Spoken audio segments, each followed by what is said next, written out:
Shri P Shyamraj, ഇതിപ്പോൾ Christian outreach അത് അത്ര കണ്ട് ഇതുവരെ ഫലവത്തായിട്ടില്ല എന്ന് BJPക്ക് തന്നെ അറിയാവുന്നതാണ്. എന്നിട്ടും ആ ശ്രമം തുടരുന്നു എന്ന് കണക്കാക്കിയാൽ മതിയല്ലോ, ഇല്ലേ? കിരൺ റിജിജുവിൻ്റെ ഈ സന്ദർശനത്തിലൂടെ ഇതിപ്പോൾ എന്തായാലും ന്യൂനപക്ഷങ്ങളുടെ വോട്ടുകളും വേണം BJPക്ക് ഒരു ഈ പറയുന്ന രീതിയിൽ എന്തെങ്കിലും മുന്നേറ്റം ഉണ്ടാക്കുവാൻ എന്നുള്ള തിരിച്ചറിവ് എന്തായാലും പാർട്ടിക്കുണ്ട്.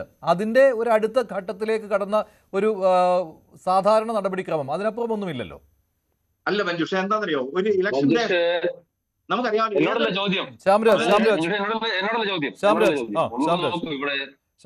ഇലക്ഷനുമായിട്ട് ബന്ധപ്പെട്ടു അതിനു മുമ്പ് ഇപ്പൊ ഇന്നലെ ഞാനിപ്പോ എറണാകുളത്തുണ്ടായി. ഇപ്പൊ നമ്മുടെ കേന്ദ്ര ആഭ്യന്തര സഹമന്ത്രി ശ്രീ ബണ്ടി സഞ്ജയ് അദ്ദേഹം ഉണ്ടായിരുന്നു. അദ്ദേഹത്തിന്റെ കൂടെ 1-2 പ്രോഗ്രാമുകളിൽ പങ്കെടുത്തിട്ടാണ് ഞാനിപ്പോ ഇന്നലെയും ഇന്നുമായിട്ടൊക്കെ വരുന്നത്. അപ്പോ നിലവില് ധാരാളമായിട്ടുള്ള മന്ത്രിമാരും ആളുകളൊക്കെ പോരുന്നുണ്ട്. സ്വാഭാവികമായിട്ടും ഇപ്പൊ ഒരു ട്രൈബൽ വകുപ്പ് കൈകാര്യം ചെയ്യുന്ന മിനിസ്റ്റർ ആണെങ്കിൽ ആ വിഭാഗത്തിലെ ആളുകളെ പോയി കാണും. അങ്ങനെ മൈനോറിറ്റി വകുപ്പ് കൈകാര്യം ചെയ്യുന്ന മിനിസ്റ്റർ വന്നിട്ട് ആ ആളുകളുമായിട്ട് കണ്ടു, സംബന്ധിച്ചു പോയി, അവരുടെ പരാതികൾ കേട്ടു. തീർച്ചയായിട്ടും അതിൽ നിന്ന് ഉരുത്തിരിഞ്ഞു വരുന്ന അവർക്ക് ചെയ്തു കൊടുക്കേണ്ട ചില കാര്യങ്ങളൊക്കെ ഉണ്ടല്ലോ. ഇപ്പോ പറഞ്ഞു മനസ്സിലായി കേട്ടിടത്തോളം ഇപ്പോൾ മൈക്രോ മൈനോറിറ്റിയുടെ ഒരു കാര്യം, സ്റ്റാറ്റസിന്റെ കാര്യമൊക്കെയാണ് സംസാരിച്ചത് എന്നാണ് മനസ്സിലാകുന്നത്. അതില് ഒരു അനുഭാവപൂർവ്വമായിട്ടുള്ള നടപടി ഉണ്ടാവും എന്നൊക്കെ പറയുന്നുണ്ട്. അപ്പൊ അത്തരത്തിലുള്ള കാര്യങ്ങളൊക്കെ തീർച്ചയായിട്ടും ചർച്ച ചെയ്തിട്ടുണ്ടാവും. അതോടൊപ്പം തന്നെ ഇവിടെ മനസ്സിലാക്കേണ്ട ഒരു കാര്യം, ഇപ്പൊ ഇവിടെ കഴിഞ്ഞ 10, 60, 70 വർഷമായിട്ട് ഈ രാജ്യം കോൺഗ്രസ് ഭരിക്കുമ്പോൾ ഈ കേരളത്തിലാണ് ക്രിസ്ത്യൻ കമ്മ്യൂണിറ്റി ഇത്ര അധികമായിട്ടുള്ളത്. ബാക്കി ഓൾ ഇന്ത്യ ലെവലിൽ ഇവരുടെ അവസ്ഥ എന്താണ്? പോട്ട് കേരളത്തിൽ തന്നെ ഇവരുടെ അവസ്ഥ എന്താണ്? ഇപ്പൊ മൈനോറിറ്റി എന്ന് പറഞ്ഞിട്ട് മുസ്ലിം സമുദായത്തിന് OBCയിൽ 12% തന്നെ സംവരണം കൊടുക്കുമ്പോൾ ഇവർക്ക് എത്രയാണ് കൊടുക്കുന്നത്? അങ്ങനെ അതായത് യാഥാർത്ഥ്യവുമായിട്ട് ബന്ധപ്പെട്ട് പോകുന്ന ഒരു സമൂഹത്തിന് മുമ്പോട്ട് പോകേണ്ടതായിട്ടുള്ള എത്രയോ വിഷയങ്ങൾ ഇവിടെ കിടക്കുകയാണ്.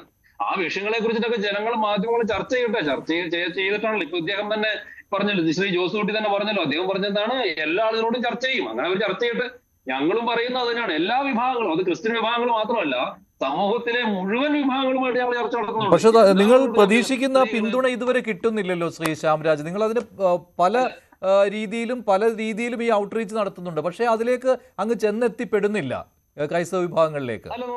അല്ല നോക്കൂ, നിങ്ങൾ ഇതിനകത്ത് യാഥാർത്ഥ്യം ഒന്ന് നോക്കൂ. ഇപ്പൊ പണ്ടത്തേതുപോലെ കേരളത്തിലെ, അതായത് പണ്ടെന്താണ് കേരളത്തിൽ ഈ സോഷ്യൽ മീഡിയ ഒന്നും അത്രമാത്രം വരാതിരുന്ന കാലഘട്ടത്തിൽ ഈ ദേശാഭിമാനിയും വീക്ഷണവും ഒക്കെ വായിച്ചിട്ട് കോൺഗ്രസ്സുകാരും കമ്മ്യൂണിസ്റ്റുകാരും പറയുന്നത് മാത്രം എല്ലാ ജനവിഭാഗങ്ങളും വിശ്വസിച്ചിരുന്ന ഒരു കാലഘട്ടം ഉണ്ടായിരുന്നു. ഇന്ന് നിങ്ങൾക്ക് മഞ്ജുഷിന് തോന്നുന്നുണ്ടോ ഏതെങ്കിലും ഒരു വിഭാഗം ജനത BJPയോട് അങ്ങനെ അകൽച്ച കാണിക്കുന്നെന്ന് നിങ്ങൾക്ക് തോന്നുന്നുണ്ടോ? അങ്ങനെയില്ല. അത് മുൻപത്തെ വെച്ചിട്ട് കഴിഞ്ഞൊരു 4-5 വർഷം അല്ലെങ്കിൽ 1 വർഷം മുമ്പത്തെ വെച്ച് ഒരു സ്റ്റാറ്റസ് വെച്ച് നോക്കുമ്പോൾ കേരളത്തിലെ മുഴുവൻ വിഭാഗങ്ങളും BJPയുടെ അടുത്തുകൊണ്ട് തന്നെ ഇരിക്കുകയാണ്.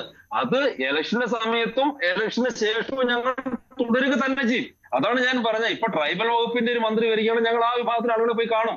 ഇപ്പൊ യുവജനകാര്യ വകുപ്പ് മന്ത്രി വരുമ്പോൾ അദ്ദേഹത്തെ പോയി കാണും. വനിതാ ശിശുക്ഷേമ വകുപ്പിന്റെ ആൾ വരുമ്പോൾ അവരെ പോയി കാണും. ഇതൊക്കെ ചെയ്യുന്നേ ഇലക്ഷനുമായിട്ട് ബന്ധപ്പെട്ടു. അതല്ലാതെയും സ്വാഭാവികമായിട്ട് കേന്ദ്ര സർക്കാർ നമുക്കുള്ള സമയത്ത് ആ വിഭാഗം ജനത, അതിനുവേണ്ടിയാണല്ലോ മന്ത്രിസഭയുള്ളത്. അപ്പൊ ആ വിഭാഗം ജനതയോട് സംസാരിക്കും, അവരോട് അവരുടെ പ്രശ്നങ്ങളും പരാതികളും എന്താണെന്ന് നമ്മൾ കേൾക്കും. കേട്ടിട്ട് അതിന് പരിഹാരം ചെയ്തു കൊടുക്കാൻ വേണ്ടി പറ്റുന്നതിന് പരിഹാരം ചെയ്തു കൊടുക്കും. അതെല്ലാം ചെയ്യും. അത് ഇനി വരും ദിവസങ്ങളിൽ നടക്കുകയും ചെയ്യും. അതിനകത്തൊന്നും അതിനപ്പുറത്തേക്ക് വലിയ വായനയുടെ ആവശ്യമുണ്ടോ എന്ന് എനിക്ക് തോന്നുന്നില്ല. പക്ഷെ ഒരു കാര്യം ഉറപ്പാണ്, കേരളത്തിലെ അല്ലെങ്കിൽ ഇന്ത്യയിലെ ക്രൈസ്തവ ജനവിഭാഗങ്ങളുടെ പ്രശ്നങ്ങൾ കൃത്യമായിട്ട് കേൾക്കേണ്ടതായിട്ടുണ്ട്. അത് കേൾക്കുന്നുണ്ട്, അതിനി കേൾക്കുകയും ചെയ്യും. അതിനു വേണ്ടിയിട്ടുള്ള പരിഹാരങ്ങൾ പറ്റുന്ന പോലെ, അതിപ്പോൾ ഞാനല്ല പറയേണ്ടത്, സർക്കാർ സംവിധാനങ്ങളാണ് അത്തരം കാര്യങ്ങളെ കുറിച്ചിട്ടൊക്കെ ഔദ്യോഗികമായിട്ട് പറയേണ്ടത്. പക്ഷേ ഇപ്പോൾ എനിക്കിവിടെ ഒരു കാര്യം പറയാൻ വേണ്ടിയിട്ട് പറ്റുന്നത്, അനുഭാവപൂർവ്വമായിട്ട് കേരളത്തിലെ ക്രിസ്ത്യൻ കമ്മ്യൂണിറ്റി ഉൾപ്പെടെയുള്ള മുഴുവൻ ജനവിഭാഗങ്ങളുടെയും വിഷയങ്ങള്, പ്രശ്നങ്ങള്, അവരുടെ സന്ദേഹങ്ങളൊക്കെ തീർച്ചയായിട്ടും വരും കാലഘട്ടത്തിലും ഇപ്പോഴും നമ്മൾ കേൾക്കുക തന്നെ ചെയ്യും. അതിനപ്പുറത്തേക്ക് ഈ കമ്മ്യൂണിസ്റ്റ് പാർട്ടിയും കോൺഗ്രസ് പാർട്ടിയും വന്നിട്ട് നടത്തിവിടുന്ന നുണപ്രചരണങ്ങളും അതൊന്നും അത്ര കണ്ട് ജനങ്ങൾ വിശ്വസിക്കും എന്ന് ഞാൻ കരുതുന്നില്ല. അതിപ്പോ അടുത്ത തെരഞ്ഞെടുപ്പിന്റെ ഒക്കെ റിസൾട്ട് വരുമ്പോഴത്തേക്ക് നമുക്ക് മനസ്സിലാവും. ഇപ്പൊ കഴിഞ്ഞ ലോക്സഭാ തെരഞ്ഞെടുപ്പിൽ നമ്മൾ കണ്ടല്ലോ, കഴിഞ്ഞൊരു പഞ്ചായത്ത് തെരഞ്ഞെടുപ്പിന്റെ പ്രശ്നം എന്താ വെച്ചാല്, പഞ്ചായത്ത് തെരഞ്ഞെടുപ്പിൽ അയൽക്കാരനും തമ്മിലുള്ള മത്സരമാണ്.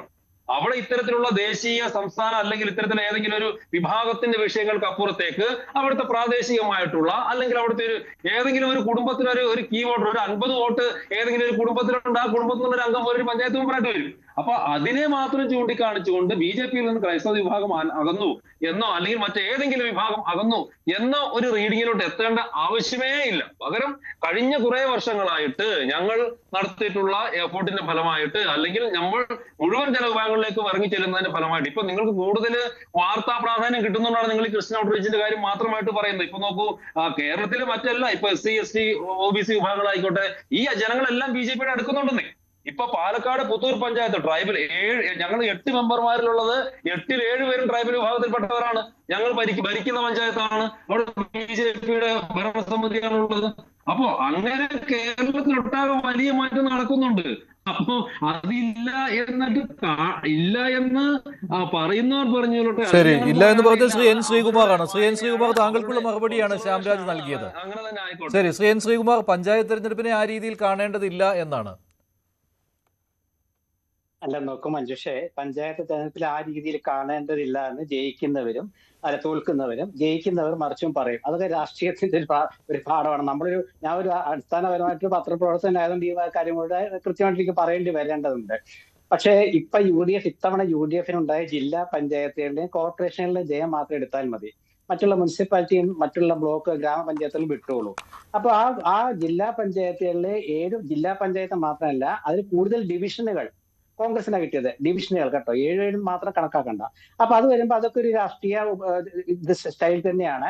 അത് മാത്രമല്ല, മൊത്തത്തിലൊരു രാഷ്ട്രീയമായ ഒരു മാറ്റം തന്നെയാണ് പഞ്ചായത്ത് തെരഞ്ഞെടുപ്പിൽ ഉണ്ടായിട്ടുള്ളത്. അതിനും തർക്കമില്ലാത്ത കാര്യമാണ്. പിന്നെ ശ്യാംരാജ് അദ്ദേഹത്തിന്റെ രാഷ്ട്രീയം അതിൽ അങ്ങനെ പറഞ്ഞതേ ഉള്ളൂ. പക്ഷെ ഇതില് അദ്ദേഹം പറഞ്ഞ വേറൊരു കാര്യമുണ്ട്. ഈ ക്രൈസ്തവ സഭ നേതൃത്വം അങ്ങനെ വോട്ട് ബാങ്ക് എന്ന രീതിയിലില്ല എന്ന് നമ്മുടെ ഒഴികയിലൊക്കെ പറഞ്ഞു. അത് വോട്ട് ബാങ്ക് ഉണ്ട്, സംശയമില്ലാത്ത വോട്ട് ബാങ്ക് എന്ന് വെച്ചാൽ അത് ഓരോ രീതിയിലാണ്. അത് എല്ലാ സമുദായത്തിനും വോട്ട് ബാങ്ക് ഉണ്ട്. ആ സമുദായത്തിലെ 100 പേരുണ്ടെങ്കിൽ ആ 100 വോട്ട് വളരെ പ്രധാനപ്പെട്ടാണ്. വോട്ട് ബാങ്ക് എന്ന് വെച്ചാൽ അതാണ്. അപ്പൊ കേരളത്തിലെ മാത്രമല്ല, കുറെ കാലമായിട്ട് ഇപ്പൊ ശ്യാംരാജ് പറഞ്ഞ 60 വർഷമായിട്ട് കോൺഗ്രസ് ഭരിച്ചു. അതേ കോൺഗ്രസിനോടൊപ്പമായിരുന്നു ക്രൈസ്തവ വിഭാഗം, സംശയം വേണ്ട. പ്രത്യേകിച്ച് ഇന്ദിരാഗാന്ധിയുടെ കാലഘട്ടത്തിൽ അവരുടെ പ്രിൻസിപ്പൽ സെക്രട്ടറി ആയിരുന്ന PC അലക്സാണ്ടർ കേരള കോൺഗ്രസുകളെ യോജിപ്പിക്കാനായിട്ട് കേരളത്തിൽ വന്നത് PC അലക്സാണ്ടർ ആണ്. അപ്പൊ കേരള കോൺഗ്രസിന്റെ ജന്മം എന്ന് പറയുന്നത് തന്നെ ആന്റി കമ്മ്യൂണിസ്റ്റ് ആണ്.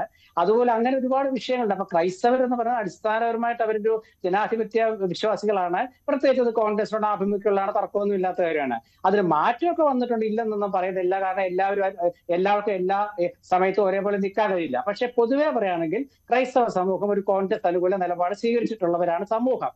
സഭാ നേതൃത്വത്തിൽ ചില ചാഞ്ചാട്ടങ്ങളൊക്കെ ഉണ്ടായിട്ടുണ്ട്, വീക്ഷണ ചാഞ്ചല്യങ്ങളൊക്കെ ഉണ്ടായിട്ടുണ്ട്. അത് ഭരണ നേതൃത്വത്തിന്റെ മാറ്റം അനുസരിച്ചൊക്കെ വരുന്നതാണ്.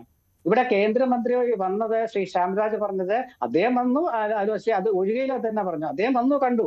ഒരു തെരഞ്ഞെടുപ്പ് ഘട്ടത്തില് കേന്ദ്രമന്ത്രിമാർ ആര് വന്നിട്ട് സഭാ നേതൃത്വത്തെ കാണുകയാണെങ്കിൽ അത് രാഷ്ട്രീയം തന്നെയാണ്, സംശയമൊന്നും വേണ്ട. മാത്രമല്ല, അതിനുശേഷം ഒരു മൈക്രോ മൈനോറിറ്റി ആയിട്ട് തങ്ങളെ ഉൾപ്പെടുത്തണമെന്ന് പറഞ്ഞതായിട്ട് BJP സംസ്ഥാന പ്രസിഡന്റ് രാജീവ് ചന്ദ്രശേഖരൻ പറഞ്ഞിരിക്കുന്നു. അപ്പൊ അതിന്റെ അർത്ഥം മൈക്രോ മൈനോറിറ്റി എന്ന് പറയണമെങ്കിൽ അതൊരു ആവശ്യമാണ്. ആ ആവശ്യം ഈ തെരഞ്ഞെടുപ്പ് കാലത്ത് മുന്നോട്ട് വെക്കുകയാണ്. അതൊക്കെ രാഷ്ട്രീയം തന്നെയാണ്, സംശയമൊന്നും ഇല്ലാത്ത കാര്യമാണ്. പക്ഷേ കൂടുതൽ വാർത്തകൾക്ക് News 18 Kerala YouTube channel subscribe ചെയ്യുക.